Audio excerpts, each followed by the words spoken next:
सर्वं शिवमयं शिवानंता शिवकृपानंता। आज के আমরা কন্যা লগ্ন কন্যা রাশির 2025 জানুয়ারির দৈনিক পথচলা নিয়ে আলোচনা করব। তো কন্যা লগ্ন কন্যা রাশি আপনারা বছরের এবং মাসের প্রথম দিন কি গ্রহ অবস্থান পাচ্ছেন সেটা আগে আমরা একটু দেখে নিই। আপনাদের নবমভাবে বৃহস্পতি বক্রগতিতে থাকছে বৃষ রাশিতে, আপনাদের একাদশে থাকছে নিচস্থ বক্রী মঙ্গল কর্কট রাশিতে, আপনাদের লগ্ন রাশিতে থাকছে কেতু কন্যা রাশিতে, আপনাদের থার্ড হাউসে তৃতীয়ভাবে বৃশ্চিক রাশিতে লগ্ন রাশির অধিপতি গ্রহ বুধ থাকছে, আপনাদের চতুর্থভাবে ধনু রাশিতে থাকছে রবি, আপনাদের ফিফথ হাউসে পঞ্চমভাবে মকর রাশিতে থাকছে চন্দ্র, আপনাদের সিক্সথ হাউসে ষষ্ঠভাবে থাকছে সকেত্রস্থ শনি কুম্ভের সঙ্গে তার শুক্র, আপনাদের সপ্তমভাবে থাকছে রাহু মীন রাশিতে। এই গ্রহ অবস্থান এবার ধীরে ধীরে এক একটা গ্রহের সঞ্চার, গ্রহের গতি পরিবর্তন এবং সঙ্গে আপনাদের জীবনে নানান রকম অনুভব ও নানান রকম ঘটনাক্রম। তো আপনাদের লগ্ন এবং রাশির অধিপতি গ্রহ বুধ তৃতীয়ভাবে থাকছে 4 জানুয়ারি অবধি। 4 জানুয়ারি মাসের একদম শুরুতেই সে চতুর্থভাবে ধনু রাশিতে ট্রানজিট করে যাবে এবং সেখানে সে 24 জানুয়ারিতে অবধি থাকবে। তো লগ্নপতি 4th হাউসে থাকবে, কর্মভাবকে দৃষ্টি প্রদান করবে, কর্মজীবনে কিছুটা উন্নতি, কিছুটা কর্তৃত্ব পাবেন, এডুকেশনের ক্ষেত্রে শুভ ফল পাবেন এবং ওভারঅল একটা কমফর্ট লেভেল থাকবে। এই বুধ যখন 24 জানুয়ারি মকরে পঞ্চমভাবে প্রবেশ করবে তখনও কিন্তু বিশেষভাবে আপনারা শুভ রেজাল্ট পাবেন। লগ্ন রাশির অধিপতি গ্রহ পঞ্চমে বিশেষ শুভ, তার উপর বৃহস্পতির দৃষ্টি থাকছে, সন্তানের জন্য শুভ, নিজেদের আয় উন্নতি, নিজেদের আরোগ্য লাভ, নানান দিক দিয়ে কিন্তু জীবনে পজিটিভ একটা ভাইব আপনারা অনুভব করবেন। আপনাদের দ্বাদশপতি রবি ধনুরাশিতে 13 জানুয়ারি অবধি থাকছে, ভ্রমণ, গৃহ পরিবর্তন, গৃহ বিবাদ এইগুলোকে প্রমোট করবে। 13 জানুয়ারির পর 14 জানুয়ারি পূর্ণকুম্ভ, মকর সংক্রান্তি, রবির সঞ্চার হবে মকর রাশিতে, পঞ্চমভাবে রবি প্রবেশ করবে। এটা কিন্তু সন্তানের জন্য এবং আপনাদের ডাইজেস্টিভ সিস্টেমের জন্য খুব একটা শুভ নয়। শুক্র আপনাদের দ্বিতীয় এবং নবমপতি কুম্ভ রাশিতে 27 জানুয়ারি ষষ্ঠপতির সঙ্গে থাকছে।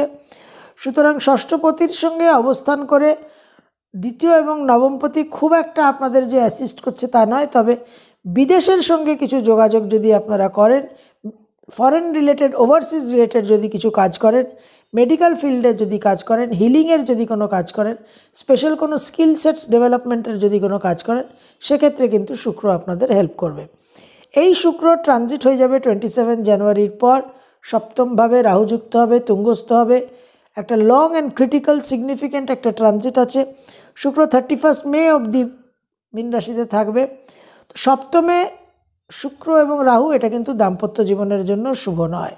তো দাম্পত্য জীবনে কিছু অসুবিধে, কিছু তৃতীয় ব্যক্তির প্রবেশ এই জায়গাগুলো কিন্তু ইন্ডিকেট করে। মঙ্গল বক্রগতিতে নিচস্থ আপনাদের একাদশভাবে 21 জানুয়ারি অবধি থাকবে। এই মঙ্গল আপনাদের ফাটকা ইনকাম দিতে পারে, আপনাদের স্পেকুলেশন স্টক মার্কেট থেকে ইনকাম দিতে পারে এবং আপনারা যারা হাতের কাজ করেন, যে কোনোভাবে যাদের একটা হাতের ইউজ আছে কাজে, তারা কিন্তু এখানে এখন লাভবান হবেন। এই মঙ্গল 21 জানুয়ারি ট্রানজিট করবে আপনাদের দশমভাবে।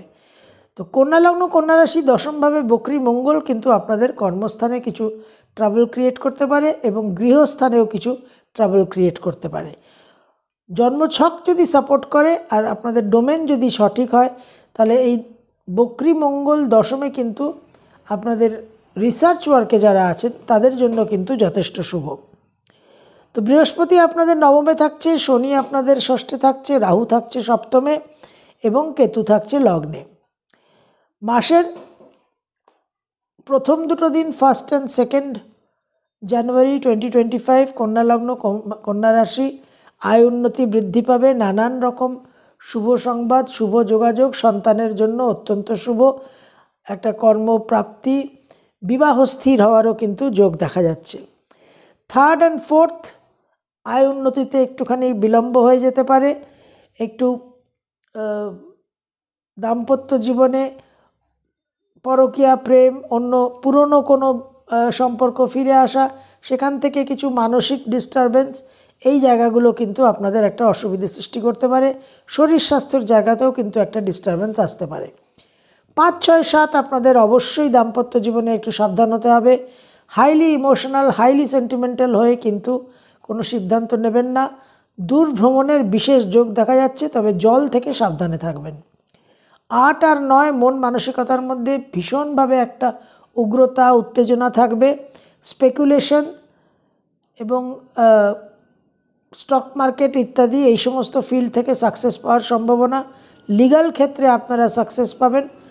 মনে কনফিডেন্স, আত্মবিশ্বাস, প্রেরণা, মোটিভেশন হাই লেভেলে থাকবে। অনেক কঠিন কাজ কিন্তু আপনারা সম্পন্ন করতে পারবেন। বৈষয়িক ক্ষেত্রে লিগ্যাল ম্যাটার্সে যদি কোনো কেস থাকে সেই ক্ষেত্রেও কিন্তু আপনারা পজিটিভ রেজাল্ট পাবেন। 10 আর 11 বিশেষভাবে কন্যা লগ্ন কন্যা রাশির জন্য শুভ। অনেক দিন ধরে অপেক্ষা করে আছেন, অ্যাপয়েন্টমেন্ট লেটার আসছে না, বা কোনো হায়ার এডুকেশনে কোনো ফরেন ইউনিভার্সিটি, ফরেন কলেজের কোনো অ্যাডমিশন লেটার আসছে না, বা স্কলারশিপের স্যাংশন আসছে না, সেইগুলো কিন্তু আপনারা আশা করতে পারেন। সন্তানের জন্য বিশেষ শুভ, বড় ভাই বোনের জন্য শুভ, মেয়েদের জন্য, হাজব্যান্ডের জন্য শুভ। ওভারঅল কিন্তু একটা ভাগ্য পরিবর্তন, ভাগ্যোদয়ের একটা যোগ দেখা যাচ্ছে। কিছু ক্লিক করবে ম্যাটার্স আপনাদের 10 আর 11। 12 আর 13 কর্মক্ষেত্রে পরিবর্তন, কর্মসূত্রে একটা ভ্রমণ এবং কর্মক্ষেত্রে আয় উন্নতি, প্রমোশন হওয়ার যোগ দেখা যাচ্ছে। 14 আর 15 14th and 15th আয় উন্নতি বৃদ্ধি পাবে, বড় ভাই বোনদের কিছু সাহায্য পাবেন। ওভারঅল একটা ইচ্ছা পূরণের জায়গা, কনফিডেন্সের জায়গা এবং ফিনান্সের জায়গাটা যথেষ্ট স্ট্রং দেখা যাচ্ছে।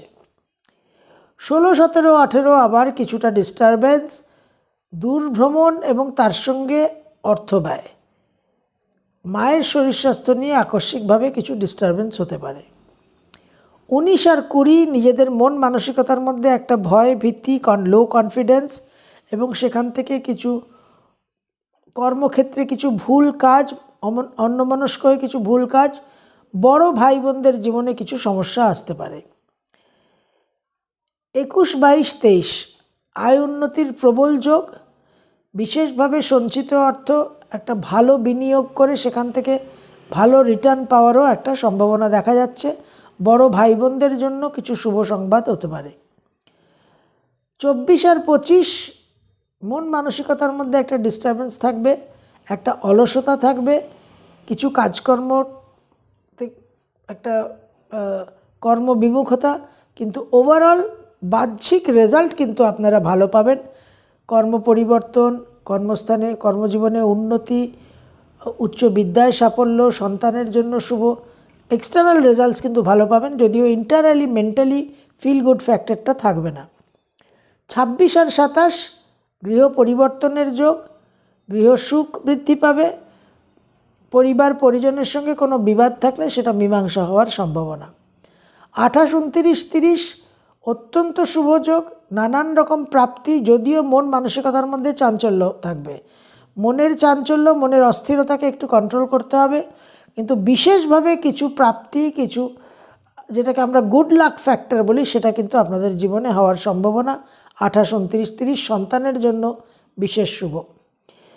31শে জানুয়ারি মাসের শেষ দিন আবার একটুখানি ডিস্টারবেন্স, শরীর স্বাস্থ্য নিয়ে সাবধান থাকবেন।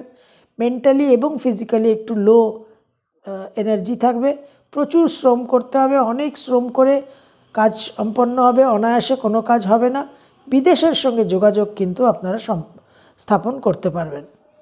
কন্যা লগ্ন কন্যা রাশি আপনাদের ওভারঅল 2025-এর প্রথম মাস মোটামুটি খারাপ দেখা যাচ্ছে না, যথেষ্ট ভালো ইম্প্যাক্ট আছে। লগ্ন রাশির অধিপতি গ্রহ বুধের অবস্থান চতুর্থ এবং পঞ্চমভাবে যথেষ্ট শুভ। বৃহস্পতির দৃষ্টি থাকছে, ষষ্ঠে শনি, সঙ্গে শুক্র, বৃহস্পতি নবমে অবস্থান করে আছে। বক্রী মঙ্গলের যে এনার্জিটা সেটা একটু ডিস্টারবেন্সের এনার্জি, অবশ্যই সেটা মন মানসিকতার মধ্যে একটা উগ্রতা দেয়, সেটা একটু ডিস্টার্ব করে। এবং এই বক্রী মঙ্গলের যে অবস্থান, বক্রী মঙ্গল আপনাদের লগ্ন রাশির অধিপতি গ্রহ বুধের সঙ্গে সেইভাবে কোনো ডাইরেক্ট কানেকশন করছে না, কিন্তু 21শে জানুয়ারি দশমে ব্যাকট্র্যাক করার পর 24শে জানুয়ারি যখন বুধ মকরে যাবে তখন কিন্তু বক্রী মঙ্গলের অষ্টম দৃষ্টি থাকবে বুধের উপর। তো সেই সময় একটু চোট আঘাত অ্যাক্সিডেন্ট থেকে সাবধানে থাকবেন, তাড়াহুড়ো করে কোনো কাজ করবেন না এবং কোনো অহেতুক রিস্ক নেবেন না। কন্যা লগ্ন কন্যা রাশি পৃথ্বীতত্ত্ব, আপনারা খুব মেটিকুলাস, আপনারা খুব একটা খুঁতখুঁতে, আপনাদের যে পিওরিটি পারফেকশনের যে একটা আছে, রিকোয়ারমেন্ট আছে, একটা পারফেকশনিস্ট আপনারা। তো আপনাদের এই যে একটা, এবং আপনাদের healing energy is very strong. তো আপনাদের এই যে একটা পারফেকশনিস্ট, এই যে একটা মেটিকুলাস যে ব্যাপারটা, সেই জায়গাকে এই কোয়ালিটিসগুলোকে যদি আপনারা ডিপ্লয় করেন, অতি অবশ্যই কিন্তু জানুয়ারি মাস এবং 2025 আপনাদের শুভ যাবে, আপনাদের ভালো যাবে। কিছু চ্যালেঞ্জিং সঞ্চার, রেট্রোগ্রেড মোশন সবসময়ই থাকবে, সেগুলোকে হ্যান্ডেল করতে হবে, তার জন্য মন্ত্র সাধনাও আছে। 2025 আপনাদের অনেক শুভ হোক, আপনাদের সমস্ত মনস্কামনা মনোবাঞ্ছা পূর্ণ হোক, এটাই আপনাদের জন্য প্রার্থনা, এটাই আপনাদের জন্য কামনা করব। सर्वं शिवमयं शिवनन्ता शिवकृपानन्ता।